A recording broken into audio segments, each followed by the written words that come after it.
C'est l'heure de la revue de la presse et des médias israéliens ce matin sur Studio Kalita, relayé sur les ondes des radios juives parisiennes. Les deux principaux quotidiens israéliens, le Israël Hayom et le Yediot Ahronoth, se partagent ce matin les deux principaux titres de l'actualité brûlante. Le Israël Hayom se focalise ce matin sur le mandat que va recevoir ce soir le président du parti bleu-blanc Benny Gantz des mains du président de l'État Reuven Rivlin pour tenter de former un gouvernement. Et c'est bien entendu le sujet que nous allons développer dans l'immédiat, tandis que le Yediot Ahronoth, lui, a réussi à pénétrer à l'intérieur du point de peuplement illégal de Koumi Ori, dont certains des membres se sont livrés ces derniers jours à deux agressions violentes contre des soldats israéliens venus pourtant les protéger, donc dans le nord de la Samarie.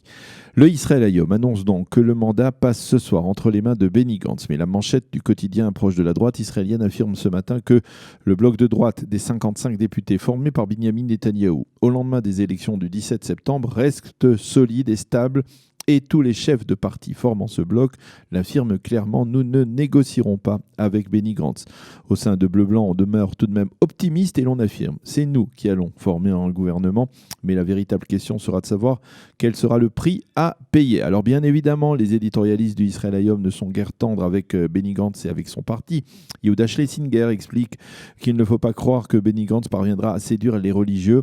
Et il revient d'ailleurs à ce propos sur la photo qui ornait hier matin certains des quotidiens israéliens, celle d'un Benny Gantz portant un Sefer Torah entouré de rabbins avant-hier soir à la fin de Simchat Torah. Ceux qui ont voulu y voir là une allusion à une éventuelle alliance entre Benny Gantz et les religieux sur la base de cette photo donc se trompent, écrit Yehuda Schlesinger, qui connaît très bien le monde orthodoxe. Gantz a toujours été proche de la tradition, mais il est faux de croire qu'il sera capable de semer la zizanie, par exemple dans le foyer juif entre le Rafi Peretz et Betzalel Smotrich, ou même dans les partis orthodoxes tels que le parti Chasse ou le parti judaïsme unifié de la Torah. De même, car Yederi reste totalement engagé aux côtés de Netanyahou, tout comme les orthodoxes ashkénazes, tandis que Bennett, lui, s'est rapproché de son adversaire politique d'il y a encore quelques semaines. De facto, donc, selon Yehuda Schlesinger, le bloc des 55 reste solide. Quant à Eitan Kibi, il affirme dans son éditorial ce matin que le seul ciment du bloc que pourrait tenter de former Benny Gantz est la destitution pure et simple de Binyamin Netanyahou. Mais, écrit-il, la gauche est minoritaire dans la société israélienne et même si la droite paraît divisée, elle reste majoritaire au sein de cette opinion publique. Le Yediot Ahronoth, lui, dévoile la première étape de ce qu'il appelle le plan Gantz, à savoir l'appel que le président de Bleu-Blanc lancera peu après avoir reçu ce soir son mandat des mains du président Rivlin en direction du Likoud, afin que le parti de droite se joigne à un gouvernement d'union nationale que Gantz dirigerait.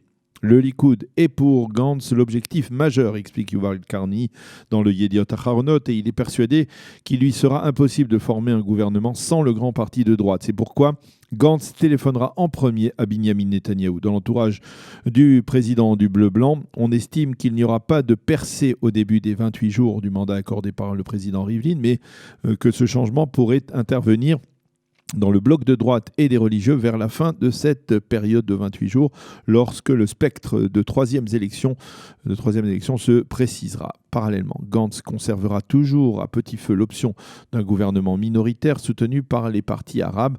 Le Yediot indique au passage dans son encadré qu'à partir de ce soir, Benny Gantz sera protégé par les gardes de la Knesset, ce qui n'était pas le cas jusqu'à présent.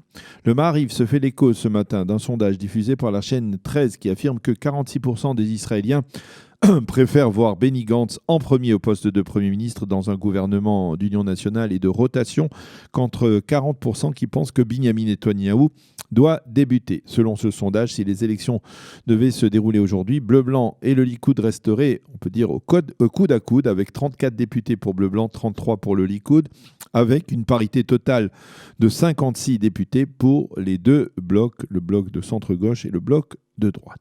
Dans le Haaretz de ce matin, l'éditorialiste d'extrême gauche Uri Misgav lance un avertissement sévère. Attention, écrit-il ce matin, dans la constellation politique actuelle, nous risquons d'assister à un nouvel assassinat politique.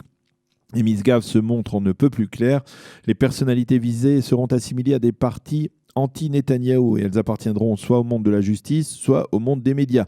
Misgav va encore plus loin et il cite les cibles potentielles d'un tel assassinat, tels que Guy Peled et Amnon Abramovitch, les deux journalistes de la chaîne 12, Ben Caspid, le journaliste du Maariv, ou encore Aviv Drucker, le journaliste et analyste politique de la chaîne 13, tous considérés comme vigoureusement hostiles à Binyamin Netanyahou. Quant aux juristes, il s'agirait, selon Misgav, de Mendelblit, le conseiller juridique du gouvernement, de Shai Nitzan, le procureur de l'État, ou de son adjointe Liad Ben-Ari, dont le rôle a été dominant au sein du parquet israélien pour lancer les actes d'accusation contre Netanyahou dans les 3 dossiers 1000, 2000 et 4000. Voilà donc pour cet éditorial très virulent de Misgav dans le Haaretz de ce matin. Le second titre, je vous le disais en introduction, c'est celui du Yediot Aharonot qui, grâce à la vivacité d'Elisha Ben-Kimoun, peut publier ce matin un reportage intéressant sur ce qui se passe à l'intérieur du point de peuplement illégal de Koumi Ori, qui est situé près de Itzhar. 3 kilomètres à peine séparent ce point de peuplement de la localité de Itzhar, mais le fossé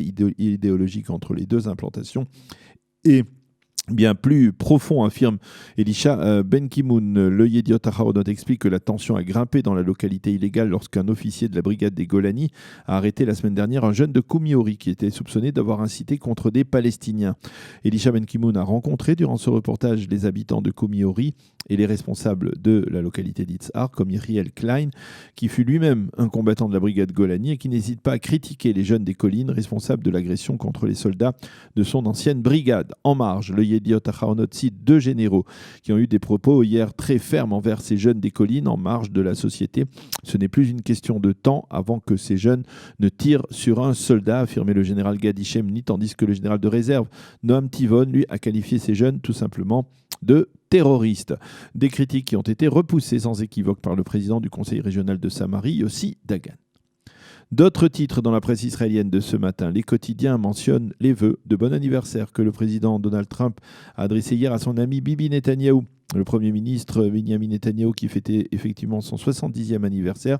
J'espère que nous pourrons continuer à travailler et à réussir ensemble, a écrit Donald Trump dans ses vœux, sans cacher donc sa préférence pour l'actuel Premier ministre. Les quotidiens israéliens suivent également de très près les développements diplomatico, si l'on peut dire militaires, qui se produisent le long de la frontière entre la Turquie et la Syrie, étant d'analyser la nature de l'accord conclu hier entre Vladimir Poutine et Tayyip Erdogan. Selon cet accord, les forces kurdes devront se retirer à 30 km de la frontière. Des forces militaires russes devraient d'ailleurs pénétrer aujourd'hui du côté syrien de la frontière turco-syrienne et s'y déployer. Et puis Boaz Bismuth, le rédacteur en chef du Israël Hayom, se trouve toujours à Tokyo. Il a participé hier au couronnement du nouvel empereur du Japon, Naruhito.